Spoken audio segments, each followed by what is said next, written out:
Mm. D'acord, bona tarda. Benvinguts a aquesta sessió informativa adreçada a estudiants que veniu a Croàcia a fer una estada d'estudis o d'Erasmus pràctiques. Nosaltres som l'Anna i l'Enric, som l'equip tècnic de la delegació del govern de la Generalitat al sud-est d'Europa. Com sabeu, estem situats a Zagreb, a la capital, però des d'aquí no únicament cobrim el territori de tota Croàcia, sinó que també abarquem fins a 8 països del sud-est d'Europa. El plantejament que teníem per la sessió d'avui és fer una sessió d'uns 40 minuts on us presentarem els punts més rellevants del que diem la guia d'acollida. La guia d'acollida és una secció que trobareu al nostre web, al web de la delegació, amb els aspectes més rellevants i ben detallats que heu de conèixer abans de venir a Croàcia o fins i tot una vegada ja estigueu instal·lats aquí. Intentarem plantejar la sessió d'una manera bastant genèrica per cobrir tot el que és Croàcia i no focalitzar-nos només en una ciutat, perquè segons el formulari que heu emplenat per registrar-vos, cobriu pràcticament tota la geografia del país. Tenim gent que vindrà a Zagreb, a Osijek, a Split, a Rijeka, a Pula i crec que no em deixo ninguna ciutat més. Llavors intentarem fer-ho d'aquesta manera genèrica, com us deia, i també amb les implicacions que les vostres estades tindran, tant per aquells que estareu només 2 mesos com aquells que teniu pensat estar tot el curs acadèmic. Llavors, primer, molt breument, com probablement sabeu, Croàcia forma part de la Unió Europea, forma part també de l'espai Schengen i, per tant, no us ha de preocupar cap qüestió de documentació a l'hora d'entrar al país. És simplement com si viatgéssiu a França. Heu de portar un DNI o un passaport que estigui vigent i fins aquí, si no teniu previst quedar-vos més de 3 mesos, no hauríeu de fer res més. En cas que sí que tingueu previst romandre més de 3 mesos, en aquest cas, que és el cas de la majoria de vosaltres, sí que hauríeu de registrar-vos davant de les autoritats croates. A l'hora de registrar-vos, heu de tenir en compte que aquest tràmit l'haureu de fer una vegada hagueu arribat a Croàcia, però sempre 82 dies abans 82 dies després de la vostra entrada al país. Heu de saber que per fer aquest registre necessitareu emplenar un formulari, aportar una sèrie de documents, que bàsicament és una fotocòpia del vostre DNI i també algun document que acrediti que sou al país per estudiar. I tot més detalladament, per no fer aquesta sessió tan feixuga, ho trobareu a la guia d'acollida que us comentava que tenim publicada al nostre web. Allà teniu els enllaços tant al formulari, a les comissaries de policia on heu d'aportar aquesta documentació i, evidentment, si després, a l'hora de dur a terme el tràmit, necessitéssiu un suport més concret, podríeu contactar amb nosaltres per fer-ho. El segon tràmit que també haureu de fer davant de les autoritats croates és sol·licitar un número identificatiu personal. Aquest número d'identificació personal, que es diu OIB, el podeu sol·licitar directament per internet. No és com el tràmit anterior, no ho heu de fer una vegada sigueu aquí, sinó que és una de les gestions que ja podríeu començar a fer des de Catalunya. En aquest cas no és obligatori, però sí que és molt recomanable perquè és un número que tots els ciutadans croats tenen i totes les persones que hi resideixen també, i us pot ser molt útil doncs, a l'hora d'anar al metge, a l'hora de potser fer alguna contractació d'algun servei que pugueu necessitar durant la vostra estada. I, com us deia, és molt senzillet, és un tràmit que podeu fer online i, de la mateixa manera que l'anterior, també teniu tots els detalls i teniu els enllaços i documentació que podeu necessitar linkats a la guia d'acollida que trobareu al nostre web. Deixant de banda els registres que heu de fer davant de les autoritats croates, que com hem vist és la residència temporal i l'OIB, davant de les autoritats espanyoles i catalanes teniu dos tràmits que no són obligatoris, però sí que són recomanables. Aquests dos tràmits són, davant de l'Ambaixada d'Espanya a Croàcia, la inscripció al registre de matrícula consular. En aquest cas, seran ells qui us proporcionaran tota la informació més detallada que podeu trobar a la guia d'acollida i també a la seva pàgina web. I després, pel que respecta a la Generalitat de Catalunya, tindríem el registre de catalans i catalanes residents a l'exterior, que de nou també torna a ser un registre voluntari, però molt recomanable.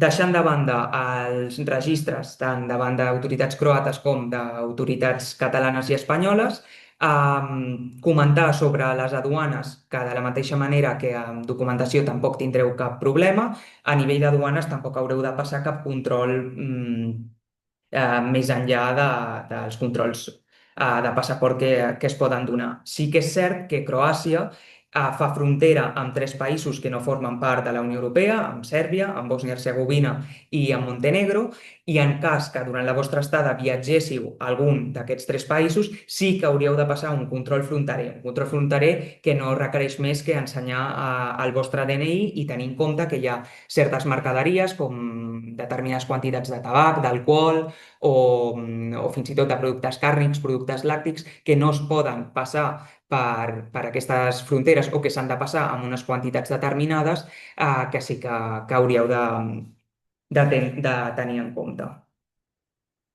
Aquesta diapositiva potser ens hauríem d'aturar una mica amb més detall perquè era bàsicament els dubtes que compartíeu la majoria, perquè fan referència a l'allotjament i per tant és una problemàtica amb la que tots us trobareu ara o més endavant. La qüestió a Croàcia és que bàsicament teniu dues o tres opcions a l'hora d'allotjar-vos. La més habitual és la de les residències universitàries. Algú preguntava si existeixen residències privades. No és gens habitual que es doni el cas de que els estudiants s'allotgin en residències privades, potser en alguna ciutat les podeu trobar, però les més comunes són les residències que estan vinculades a les vostres universitats de destí. Aquestes residències, els punts positius, els punts favorables, són que habitualment són molt econòmiques, com veieu, habitualment no passen dels 40 o 100 euros mensuals, però és cert que les places són limitades i que, a més, no tindríeu habitacions per vosaltres sols, perquè pràcticament en el 100% dels casos es comparteix habitació amb un altre estudiant d'aquella mateixa universitat. Després, també un aspecte important sobre les residències que heu de tenir en compte és que, com que les places són limitades, les sol·licituds s'han de gestionar amb una antelació considerable. En el cas dels estudiants Erasmus, no seguiu el mateix procediment que seguiria un estudiant croat, sinó que el que heu de fer és contactar amb el coordinador de mobilitat de la vostra universitat d'acollida, és a dir, de la vostra universitat croata, no de la vostra universitat catalana. Dit això, la segona opció que tindríeu per allotjar-vos a Croàcia serien els pisos, els apartaments. També, de la mateixa manera que a casa nostra és una opció molt habitual. I a l'hora de trobar-los, us recomanem dues maneres. D'una banda, el que serien els portals especialitzats, com per exemple Ñuxcalo, que és un portal equivalent al nostre Mil Anuncios, on la gent publica doncs, productes que vol vendre, però també ofertes de pisos de lloguer. I l'altra opció seria a través de grups de Facebook, que malgrat que no sigui la nostra xarxa social per generació, tenir-la o registrar-vos-hi, si no teniu un perfil, us serà molt útil a l'hora de buscar pis. Per què? Perquè hi ha molts grups de Facebook que es creen específicament per estudiants Erasmus i s'acostumen a crear-ne de nous per cada generació, on es publiciten també aquests pisos o habitacions de lloguer. Sí que és cert que aquesta informalitat fa que hagueu de ser curosos amb les estafes. No és que Croàcia destaqui per ser un país on hi ha moltes estafes, però com a qualsevol lloc sí que heu d'anar amb compte i si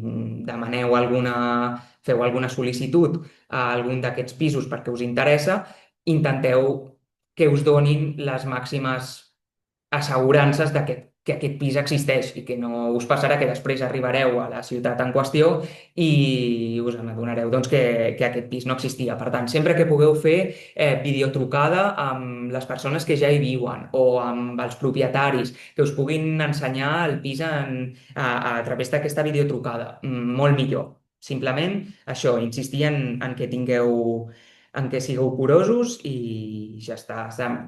També és cert que us demanaran una fiança normalment equivalent a una mensualitat, això és molt habitual, i que les despeses de subministrament, aigua, llum, internet o gas, acostumen a ser addicionals. És a dir, que el preu que us ofereixin serà únicament del lloguer i després haureu de comptar en pagar aquestes despeses.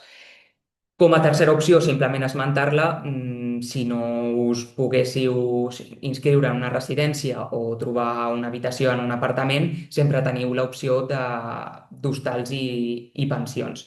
Una coseta més que acabo de recordar i també és important per als que sol·liciteu un pis, comproveu, sobretot aquells que us desplaceu a una ciutat de la costa, que els propietaris estan disposats a llogar-vos a l'habitatge durant els mesos d'estiu.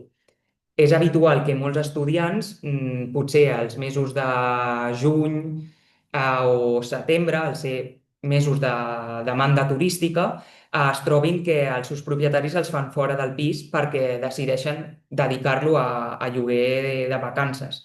Llavors, és també una comprovació que us recomanem que feu, que us assegureu, sobretot si la vostra estada cobreix aquests mesos, que no tindreu cap problema en seguir residint allà. Pel que fa a la sanitat i l'assegurança mèdica, sé que moltes vegades les universitats ja us demanen per poder fer l'Erasmus que contracteu una assegurança mèdica privada i, per tant, en aquest cas ja seran les universitats que us hagin donat els detalls que corresponguin. Així que per part nostra simplement esmentar que tingueu vigent la targeta sanitària europea, que la podeu demanar al Ministeri a través del link que també trobareu a la nostra guia d'acollida, si no la teniu ja. I després també eh, és important que hagueu tramitat, com us dèiem, aquest OIB, aquest número d'identificació personal, perquè és possible que potser en alguna situació on necessiteu assistència sanitària, doncs disposar d'aquest OIB us facilitarà o facilitarà al centre d'atenció primària o a l'hospital la gestió del vostre expedient. Va.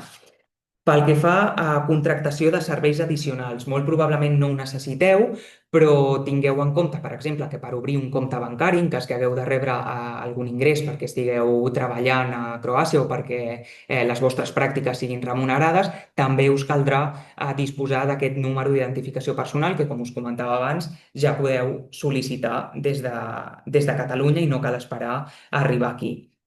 Pel que fa a telèfon i internet, com Croàcia forma part de la Unió Europea, podeu utilitzar les dades i podeu fer trucades sense cap mena de restricció, no tindreu un cost addicional. Simplement tenir en compte que hi ha algunes companyies telefòniques que consideren que hi ha un ús raonable d'aquestes tarifes i, per tant, si feu un ús que ells consideren abusiu de l'internet o de les trucades, sí que podria ser que tinguéssiu càrrecs addicionals. La conclusió és que sempre que pugueu estigueu connectats a un wifi i si en algun cas viatgeu a aquests països fronterers que no formen part de la Unió Europea, tingueu en compte que és important desconnectar les dades per evitar sorpreses posteriorment.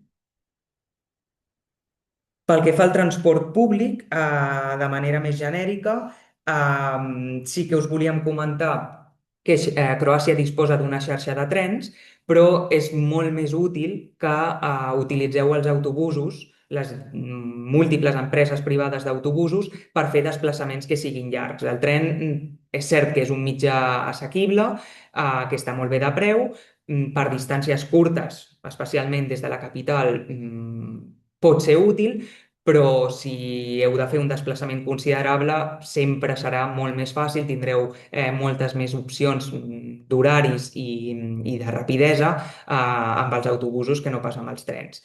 Després també teniu empreses de lloguer de cotxe i els aeroports més importants són Zagreb, Split i després també podeu tenir vols directes des de Zadar i des de Dubrovnik, però tots aquests vols directes amb Catalunya, tant amb l'aeroport de Girona en alguns casos com amb l'aeroport de Barcelona, estan vigents durant la temporada d'estiu. Això vol dir que si heu de viatjar fora d'aquesta temporada d'estiu, us veureu obligats probablement doncs, a fer vols amb escala o una altra opció seria combinar un bus que us porti, per exemple, si esteu a Zagreb o a Osijek, que us porti a Budapest o a Viena i des d'allà volar, o bé si esteu a la costa, potser viatjar a Trieste. Serien les opcions més habituals per poder seguir connectats amb Catalunya. Pel que respecta al transport públic urbà, en aquest cas sí que depèn molt, com us podeu imaginar, en quina ciutat us trobeu. Sí que és cert que totes les ciutats disposen d'una xarxa pública d'autobusos i en el cas de Zagreb i d'Osijek també hi ha línies de tramvies. En general, els bitllets els podeu adquirir directament al conductor del bus o al conductor del tramvia, però també ho podeu fer als quioscos, als petits quioscos que hi ha repartits per la ciutat. I en alguns casos hauríeu de comprovar en quines ciutats sí i en quines no, podeu fer-ho a través d'una aplicació mòbil i comprovar també si hi ha o no descomptes per a estudiants. Pel que fa a la llengua croata, el croat és una llengua eslava, això vol dir que és una llengua de la família del rus, del polonès, del txec, i per tant és una llengua que no s'assembla en absolutament res al català.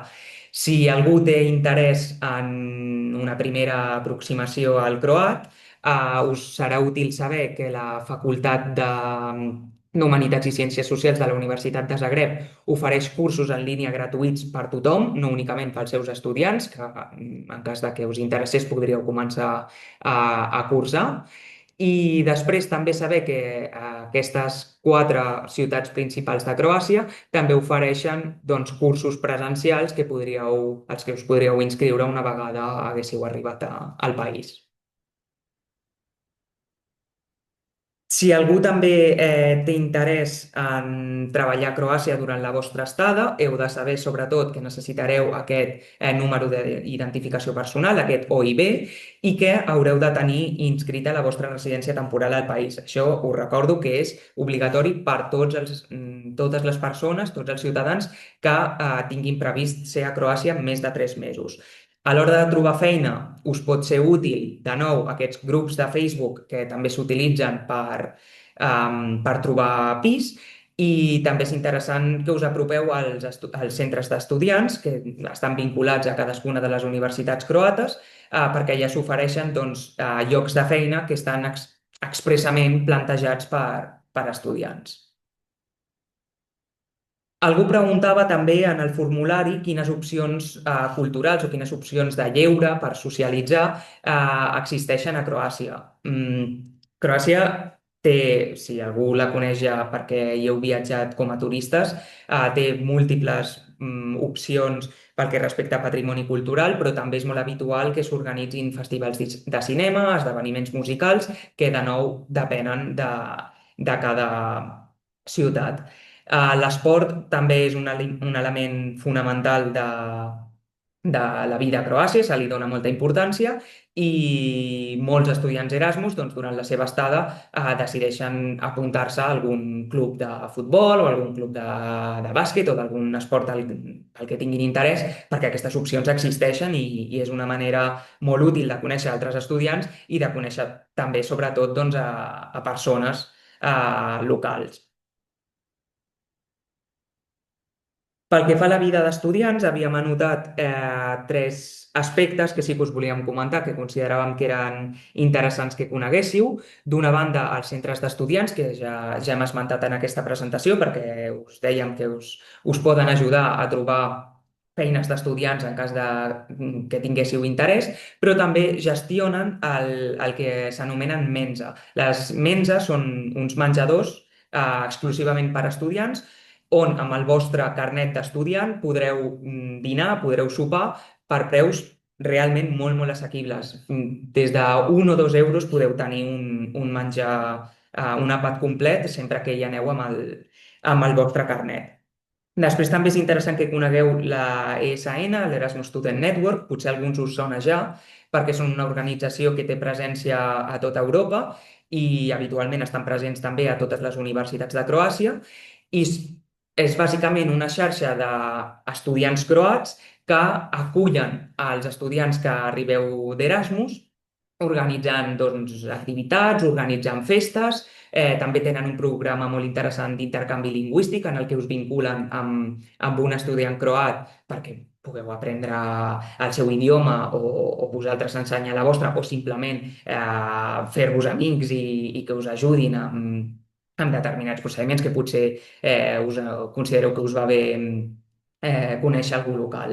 I després també, de nou, tornem als grups de Facebook perquè, a més de buscar pis, també són grups que dinamitzen molt les activitats de lleure adreçades a estudiants Erasmus. Pel que fa a la comunitat catalana a Croàcia, és un país que, com bé sabeu, està molt a prop, però també està molt lluny, i això vol dir que els catalans que ens hem instal·lat a Croàcia som poquets. Independentment d'això, com us dèiem al principi de la presentació, tenim la delegació del Govern de la Generalitat aquí amb seu a Zagreb i després a la Universitat de Zadar hi ha un institut, hi ha un lectorat de l'Institut Ramon Llull que ofereix classes de català per als estudiants universitaris croats. Amb això simplement us volem dir que si en algun moment veieu a les xarxes socials que s'organitza doncs una diada de Sant Jordi o una celebració de l'11 de setembre o algun esdeveniment cultural a Croàcia, no us sorprengueu perquè hi ha tota aquesta xarxa de la Generalitat al darrere que treballa doncs, per donar a conèixer la nostra cultura i promocionar-nos també com a regió. Tres informacions pràctiques abans d'acabar. Simplement saber que la moneda de Croàcia des del 2023 és l'euro, per tant no us haureu de preocupar de canvis de monedes.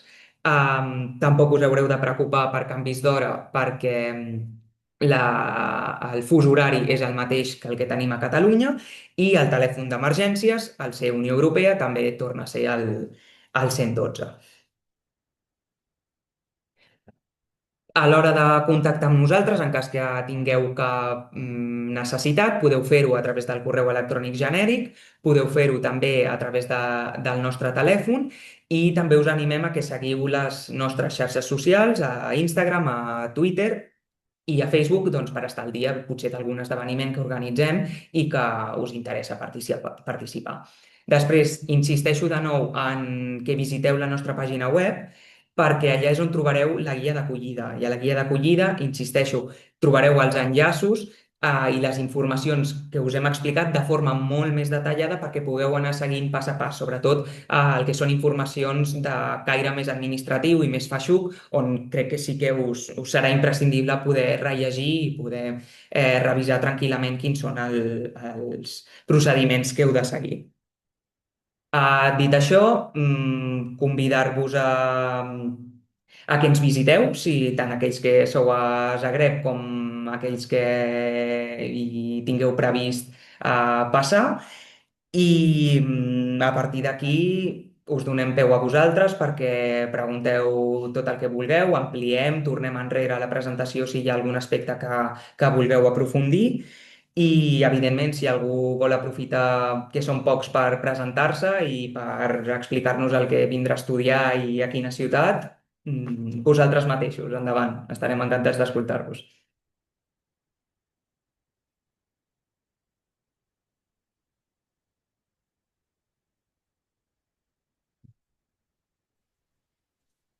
Buenas. Jo volia preguntar respecte a la residència, Mhm. els diferents... O sigui, si hi havia alguna diferència entre les possibilitats de residència de universitats privades allà o universitats públiques. Perquè tenia entès que la gent o els estudiants de universitats públiques tenen preferència a l'hora de, bueno, de poder aconseguir un allotjament a residències. Jo aquesta pregunta no te la sé respondre, però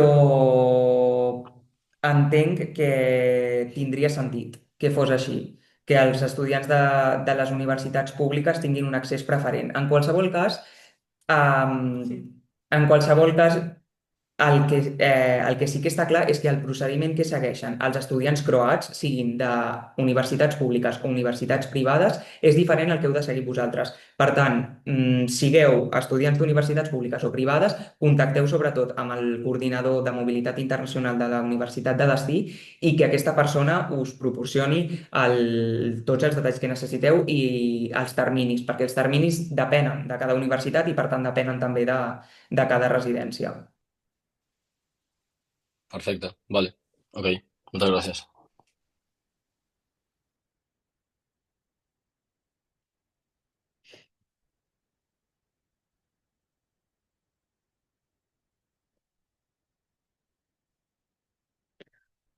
Mm.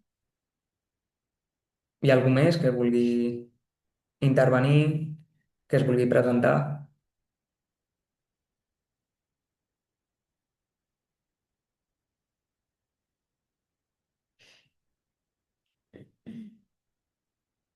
Molt bé, doncs si no ho deixarem aquí. Qualsevol altre dubte, insisteixo, contacteu amb nosaltres, ens podeu escriure per correu electrònic, trucar-nos o, o venir-nos a visitar una vegada que heu arribat. Així que moltes Perfecte, moltes gràcies. gràcies. Gràcies a Gràcies. vosaltres. Adéu. Adeu. Adeu. Adeu, adeu.